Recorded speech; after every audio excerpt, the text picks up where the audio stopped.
రే చింటూ, స్కూల్కి టైం అవుతుంది లేరా. చింటూ అబ్బా పో సుజాత, నేను ఇంకా చిన్నపిల్ల, నేను ఇంకా పుడుకోవచ్చు. సుబ్బు లేపు. సుబ్బు, సుబ్బు నువ్వు కూడా ఏంటి సుబ్బు, ఆఫీస్కి టైం అవుతుంది, లే ప్లీజ్. అబ్బా సుజాత గారు, చింటూని లేపు రెడీ చేయించండి, కొంచెం పడుకుంటా. అబ్బా సుబ్బు ప్లీజ్ సుబ్బు, నువ్వే చేయించు, నాకు వేరే పనులు ఉన్నాయి. సుబ్బు లే సుబ్బు.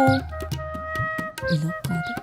రే చింటూ, సాయంత్రం నువ్వు వచ్చేటప్పటికి ఆమ్లెట్ చేసి పెడతాను, సుబ్బుని లేపు. ఆమ్లెట్టా? సుబ్బు లే సుబ్బు, సుబ్బు లే సుబ్బు, ఆమ్లెట్ అని సుబ్బు. చింటూ, సుబ్బు లే సుబ్బు, టైం అవుతుంది. సుబ్బు లే, సుబ్బు లే. సుబ్బు, నేను ఇక్కడ కూర్చున్నానా? నీ పాటని పేపర్ చూసుకోండి ఏంటి, పక్కన పెట్టు. సారీ చింటూ. చిన్నోళ్ళంటే కొంచెం కూడా మాట్లాడలేరు, అయినా మొత్తం నీ వల్లే సుబ్బు.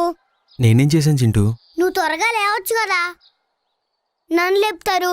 నాకు ఆఫీస్ 9 o'clock కదా చింటూ. నా స్కూల్ కూడా 9 o'clock